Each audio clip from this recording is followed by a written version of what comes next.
नमस्कार। हमारे पास ना आज पंजाब में जो हाल में बाढ़ आई है उससे जुड़े कई स्रोत हैं और एक उपग्रह तस्वीर भी है जिसे देखकर तो सच में अंदाजा लगता है कि स्थिति कितनी गंभीर है। नदियां बिल्कुल उफान पर हैं, खेत हैं, गांव हैं, सब पानी में डूबे दिख रहे हैं। वाकई परेशान करने वाला मंजर है ये। बिल्कुल। और इन स्रोतों को अगर हम देखें तो साफ पता चलता है कि इस तबाही की मुख्य वजह दो रहीं।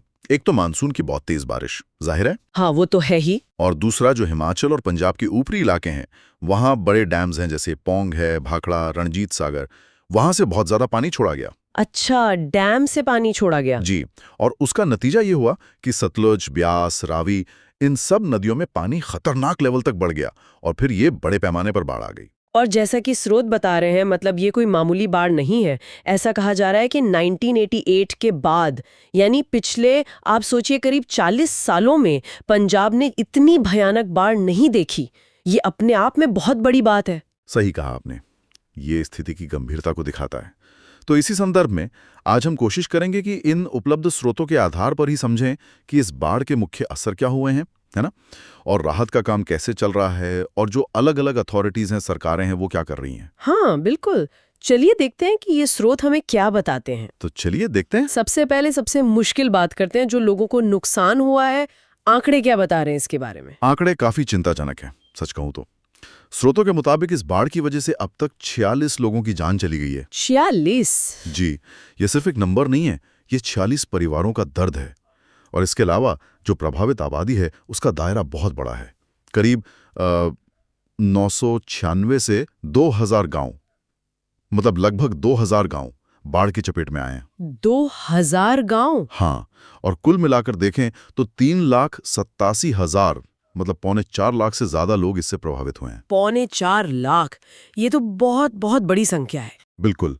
और इनमें से भी 1.5 लाख से ज्यादा लोग ऐसे हैं जो सीधे तौर पर प्रभावित हुए हैं, मतलब या तो उनके घर बह गए या उनकी रोज की जिंदगी, उनका रोजगार, सब पर सीधा असर पड़ा है। 1.5 लाख लोग सीधे प्रभावित। ये सोचना भी मुश्किल है कि उन पर क्या बीत रही होगी। और जाहिर है पंजाब तो खेती वाला राज्य है। कृषि पर क्या असर दिख रहा है? कृषि पर तो बहुत ही भारी मार पड़ी है। हम सब जानते हैं पंजाब मतलब अन्न का कटोरा।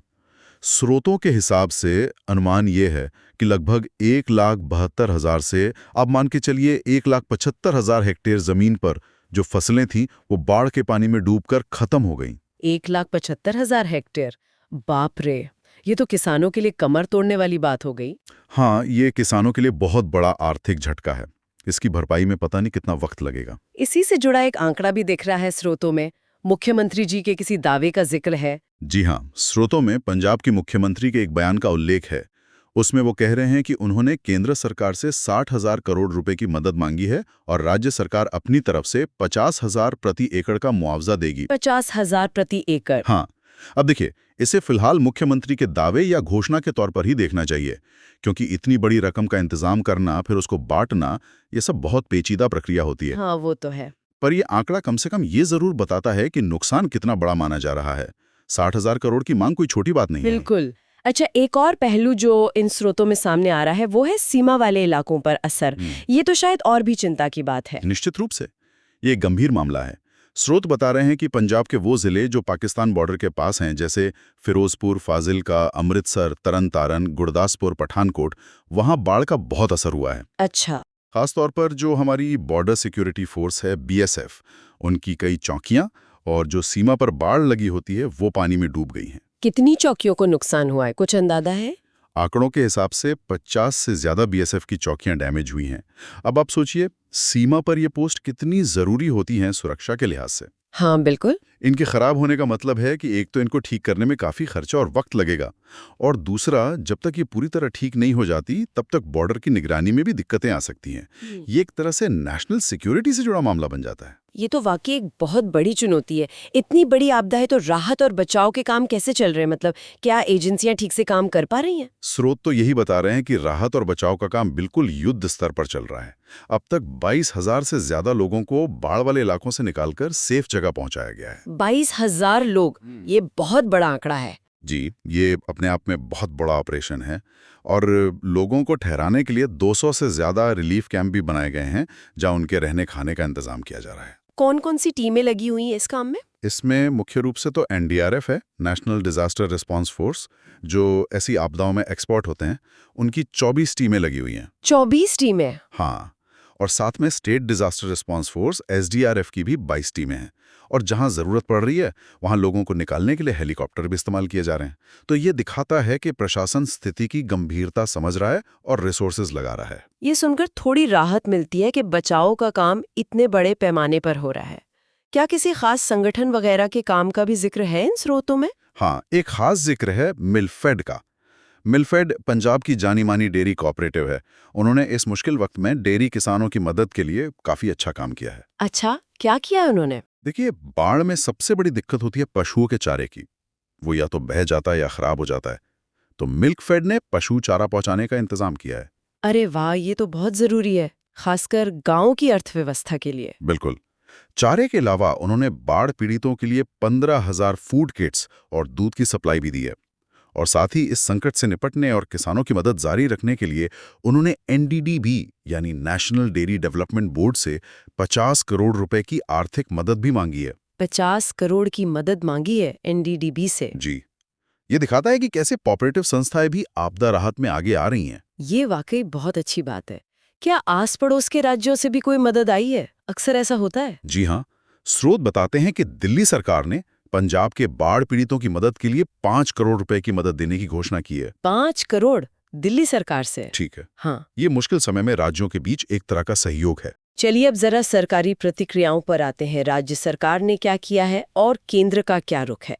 राज्य सरकार की बात करें तो सोर्सेस के हिसाब से उन्होंने फौरी राहत के लिए 71 करोड़ रुपए जारी करने की घोषणा की है। 71 करोड़? जी, इसमें एक दिलचस्प बात ये बताई गई है कि इस रकम में विधायकों की सैलरी और विभागों को दी जाने वाली मदद भी शामिल है।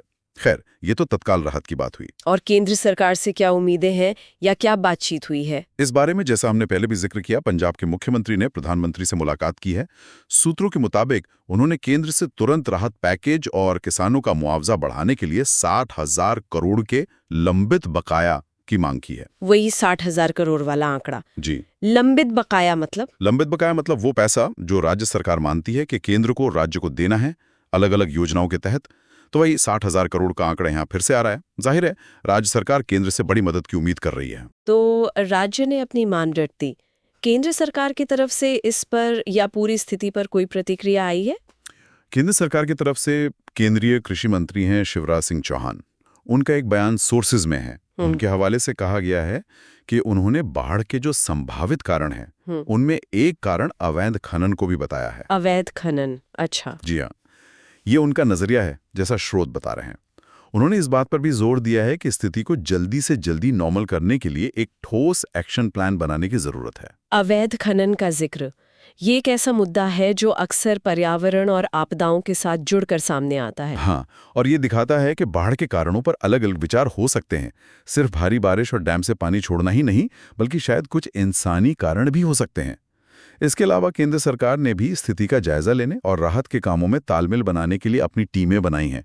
तो ऐसा लग रहा है कि केंद्र भी स्थिति पर नजर रखे हुए है और मदद की प्रक्रिया में शामिल है। और अभी के हालात क्या हैं? कुछ सुधार है? पानी वगैरह कम हो रहा है? सोर्सेस से थोड़ी सी सकारात्मक खबर यह है कि पिछले 2 दिनों में किसी और बड़े नुकसान की खबर नहीं आई है। ये एक अच्छा संकेत है। चलो, ये तो अच्छी बात है। हाँ, लेकिन इसका ये मतलब नहीं कि खतरा टल गया है। राहत और बचाव का काम अभी भी पूरी रफ्तार से चल रहा है, क्योंकि बहुत सारे लोग अभी भी कैंपों में हैं और पानी अभी पूरी तरह उतरा नहीं है। तो हम ये उम्मीद कर सकते हैं कि अगर मौसम ठीक रहा, मतलब और तेज बारिश नहीं हुई, तो स्थिति धीरे धीरे कंट्रोल में आ सकती है। बिल्कुल, उम्मीद तो यही है। अगर आगे ज्यादा बारिश नहीं होती है तो नदियों का पानी धीरे धीरे कम होगा और बाढ़ का पानी भी उतरने लगेगा। लेकिन ये एक धीमी प्रक्रिया होगी। पानी उतरने के बाद असली चुनौती शुरू होगी। हाँ, वो तो है, पुनर्वास की चुनौती। जी, फिलहाल ऐसा लग रहा है कि केंद्र और राज्य सरकारें मिलकर स्थिति को संभालने की कोशिश कर रही हैं, जो कि ऐसी बड़ी आपदाओं में जरूरी भी होता है। तालमेल बहुत जरूरी है ताकि मदद सही लोगों तक सही समय पर पहुंचे। ठीक है, तो अगर हम इस पूरी बातचीत की मुख्य बातें देखें तो तस्वीर काफी साफ हो जाती है। पंजाब में आई ये बाढ़ पिछले 40 साल की सबसे भयानक बाढ़ है। इसने लोगों की जिंदगी, खेतीबाड़ी और खासकर बॉर्डर वाले इलाकों पर बहुत बुरा असर डाला है। निश्चित रूप से और इसके जवाब में हमने देखा कि बड़े पैमाने पर कई एजेंसियां मिलकर राहत और बचाव के काम में लगी हैं। राज्य सरकार, केंद्र सरकार, एनडीआरएफ, एसडीआरएफ, पड़ोसी राज्य दिल्ली और मिल्कफेड जैसे सहकारी संगठन भी। लेकिन ये संकट अभी खत्म नहीं हुआ है। पानी उतरने के बाद दोबारा सब कुछ खड़ा करना, लोगों को बचाना, ये बहुत बड़ी चुनौती होगी। इसमें काफी समय लगेगा।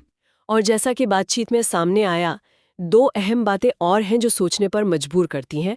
एक तो केंद्रीय मंत्री का वो बयान जिसमें अवैध खनन को एक संभावित कारण बताया गया। हाँ। और दूसरा ये तथ्य कि बांधों से भारी मात्रा में पानी छोड़ा गया था। जी हाँ, ये दोनों ही बिंदु बहुत महत्वपूर्ण हैं और शायद भविष्य की प्लानिंग के लिए जरूरी भी। इसी से जुड़ा एक सवाल शायद हम अपने सुनने वालों के लिए छोड़ सकते हैं, जो इन स्रोतों से मिली जानकारी पर ही आधारित है।